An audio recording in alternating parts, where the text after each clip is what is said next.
We actually are joined now by TriStar Boxing's very own Matt Young. Matt, we had 3 very exciting fights so far, 3 knockouts, and we were both saying we were actually impressed the last couple fights.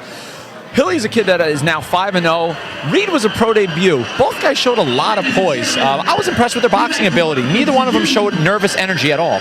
Well, Reed,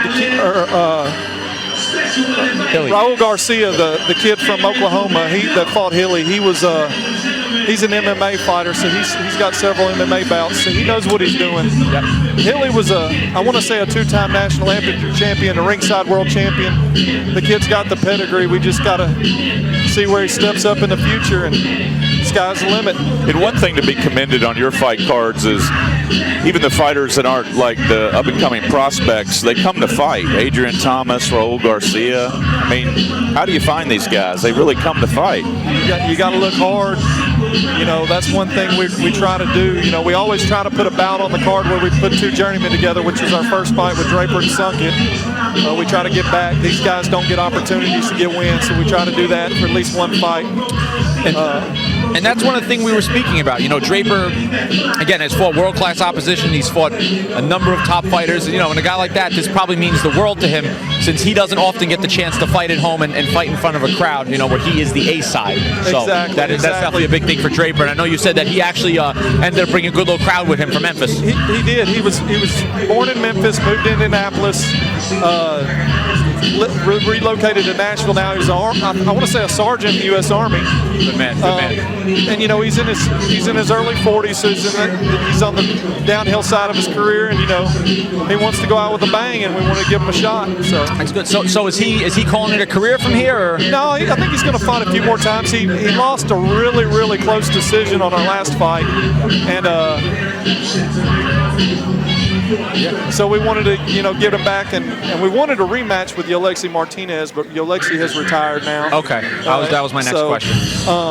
That was a great fight, just a great fight. But we found Michael Sunkett, a kid from Louisville. He's had some amateur fights, but he had an upside-down record. We wanted to try to get him, give both of them an opportunity to fight for a win. So. And now you got the big heavyweights coming up. We do. This is our heavyweight bout. It's a pro debut for both of them. Zach Radebaugh from Oklahoma, from Oklahoma City, Oklahoma. He's an MMA fighter. He's 2-2, but he's a wrestler. And then we got somebody that's a former football star from Murfreesboro, Riverdale. We do. We got Rydell Mays. He's been an amateur around here for a while. He's a heavyweight. He's going to try to cut down to cruiserweight, but. And weren't you a football star at Riverdale back in the day? I wasn't a football star. I played there.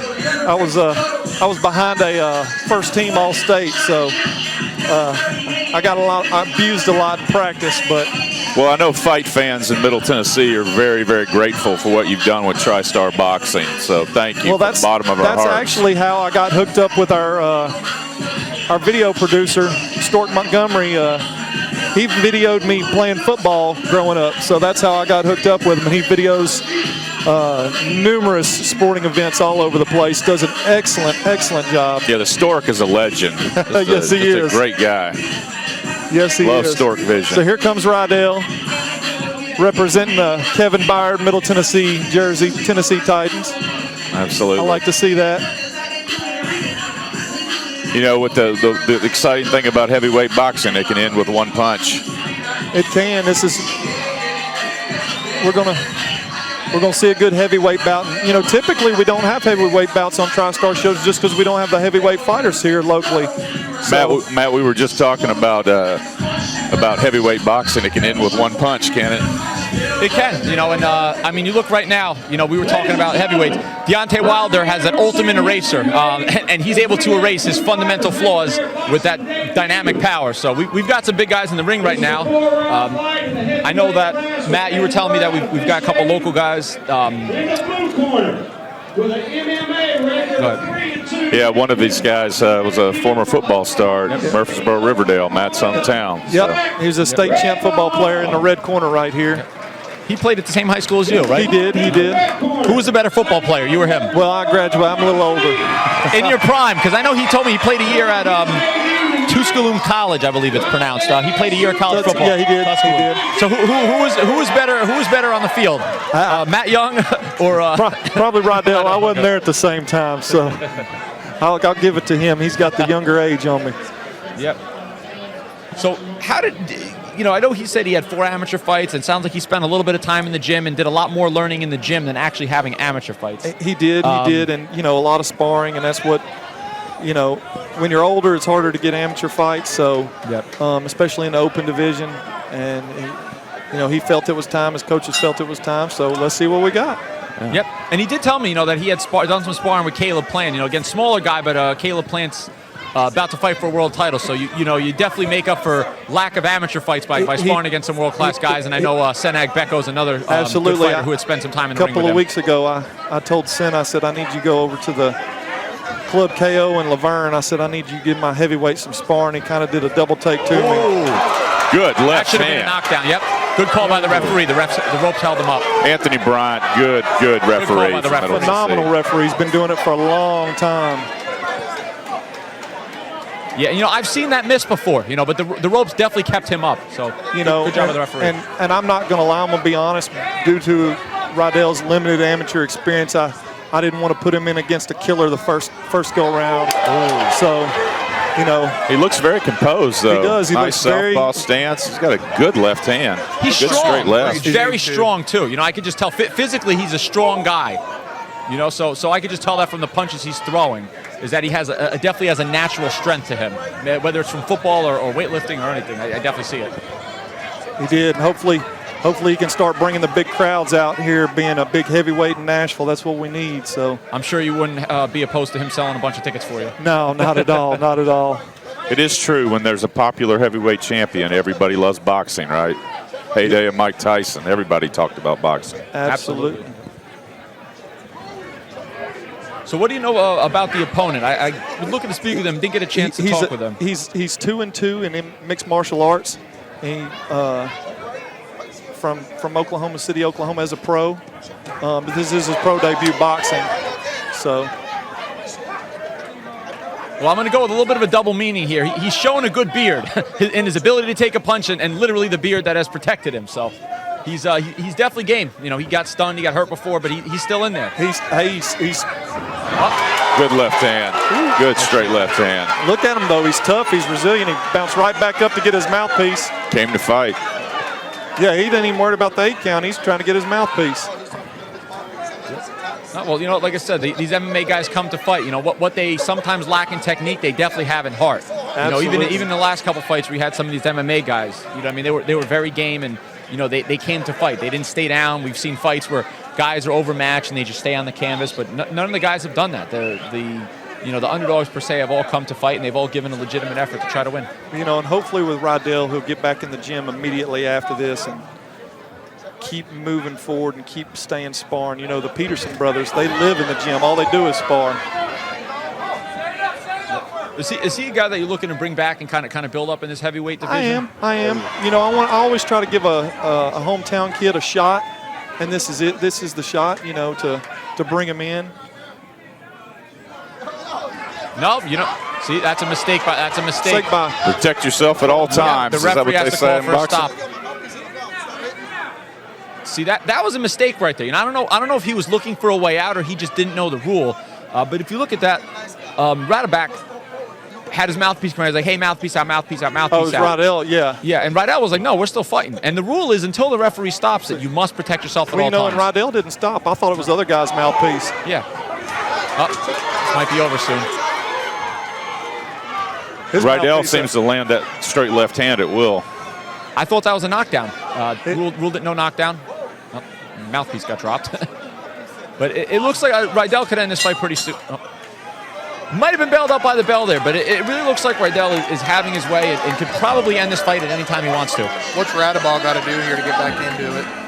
He's got to land a big bomb. He's got to throw a haymaker and hope he lands one. And it's happened in boxing. I think he's a little intimidated. You even look at, again, the thing with the mouthpiece, just him saying, hey, your opponent, your mouthpiece is out, and him trying to stop the fight. To me, that's almost like he's looking for a little break. So I definitely could, it appears, even though he's an MMA guy and he's game, that there's definitely a little bit of an intimidation factor.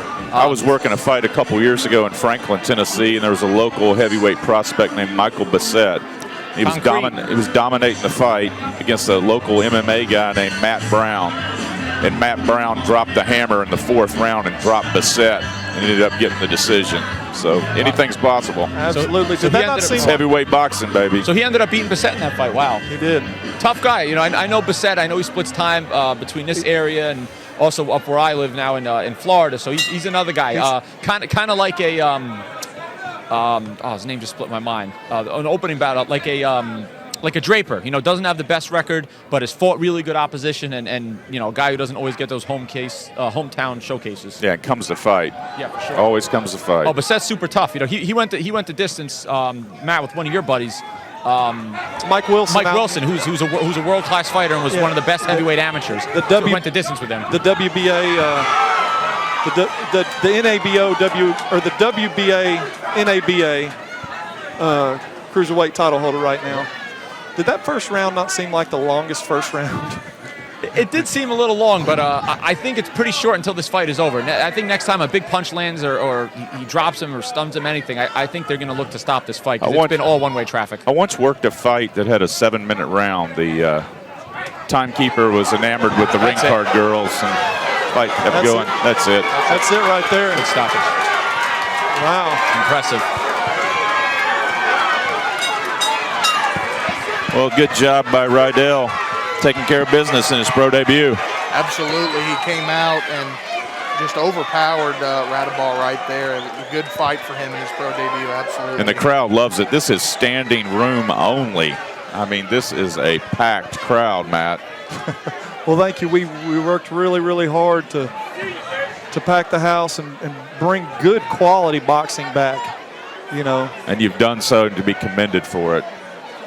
You know, that the worst thing you can have is a show where you have 8 fights and they all end in the first round. Now, yes, we've had everything's ended with a stoppage, but it's gone rounds and good competitive fights, and they're both slugging it out. You know, Radebaugh landed a couple of good shots on Rydell as well. The Radebaugh's big guys. one tough customer. I don't want to get hit by either one of them. What's your plans for Rydell moving forward? We've got a couple more shows this year that we're looking at doing. We've got a date in October we're working on. I can't announce that yet. I wish I could. Middle of next week I can give an announcement about it. But and then at the end of the year we're looking at doing a show in Memphis, Tennessee. We're actually going to take it on the road. We've got Dedrick Bell fighting later on the show, and the show's going to be kind of, we're going to work with Brian and Russ Young from Prize Fight Boxing. They're not related to me, but they're 2 good friends of mine, that actually the ones that got me started in promoting. Yeah, and they were very instrumental with Tyson Lewis back in the day in 2002. They have got all credit to them. They've got the longest running casino show in the country right now out of the Fitzgerald's Tunica Casino. But we've got a couple of fighters from Memphis here on the show. We've got Chucky Driver, who's from Brownsville, and then Terrence Ice-T Reed. He's from Dyersburg. Had over 150 people make it to Nashville. So we're going to have Terrence down on the show in Memphis. So that's a lot closer for them to come down from Dyersburg. So we're excited about that. Well, there's good boxing in that area, that's for sure.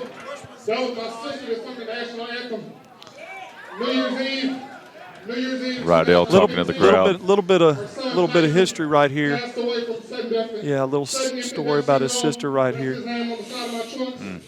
And then earlier this year, one of my best friends, DJ Young Coffee, he actually DJ'd one of the very first TriStar boxing events.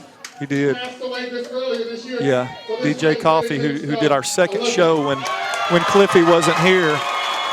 He couldn't hear, and DJ Coffee's name's on the trunk of Rydell's, who DJ'd one of our shows. So that's pretty. And then the other name on his trunks is his nephew, his sister's son that passed away as an infant. So it was a heartfelt, emotional moment. That was a charged, emotional fight for him. I'm really proud of him. Look at the camaraderie over here, both fighters giving each other congratulations. Absolutely. I got to give a shout out to our DJ Cliffy D. Oh, he's awesome. Been with me from day one. I mean, one of my best friends in all the world. He was a roommate in college with me. He's on the road touring all the time, and he actually, I have to get him the dates for our shows so he can put it into the tour dates to make sure. So Absolutely.